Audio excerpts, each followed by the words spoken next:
A 14-year-old is fighting for his life after he was shot in the neck. It all happened at a home on tonight, JV where a Farm Kaplan Road. man is now facing a vehicular homicide charge. Detectives tell us the shooting was accidental. The teenager went into surgery last night. John Green is accused of driving drunk and He died in January. Is back home after. I'm just happy he's according to alive. state police, a I prayed for 14-year-old that, and I got passenger one. in the Jeep has since died.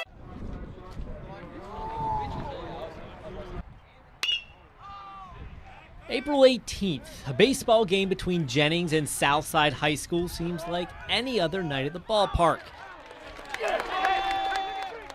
The night is about so much more. Throwing out the first pitch for Jennings, Bulldogs freshman Hunter LeBlanc. I've known those guys for a while.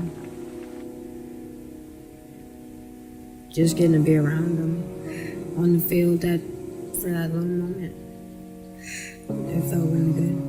In January, Hunter's cousin shot him in the neck in an incident police have ruled an accident. 911, where's your emergency? I need an ambulance, please. What's that? I blacked out for a second, but then I remember watching him hold my neck. Couldn't feel anything. Couldn't talk. I could just see.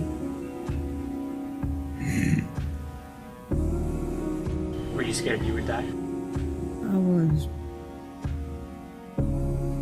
I didn't realize the damage until we were sitting in the surgery waiting room. And then I started putting two together. I was like, my son's going to be paralyzed if he makes it. With the exception of limited movement in his left shoulder, Hunter is paralyzed from the neck down. Don't plan on being like this forever. On his left wrist, he wears a bracelet in support of a friend, Evan Reed. Yeah, that was a rough week in the hospital. I mean, pretty much the only thing he said to me is, why me and why not Evan too? 48 days after Hunter's incident, his friend and teammate Evan Reed was killed in a car crash. Evan was 14. He was just beginning to live his life. On Mardi Gras weekend, Evan and his family was on the way home from a parade when their Jeep was rear-ended by a drunk driver.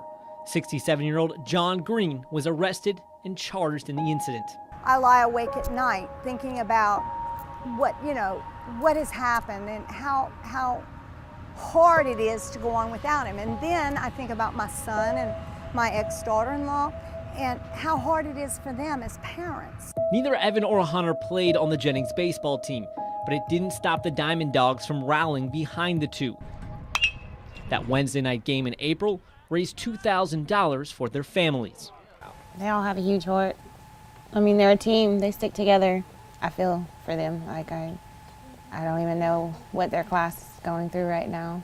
We can talk to each other about it. We don't have to just go through it ourselves. You know, we have friends all going through the same thing. Jennings opens the season against Leesville September 6th, but Monday, the team begins spring practice, a day that will surely be emotional for the Bulldogs and Evan and Hunter's families. I was hoping for running back, but I don't know. Hunter just made the team. We didn't even get to watch him play yet.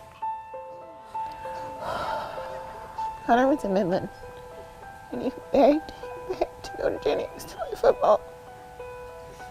I finally gave in. And he didn't even get to play.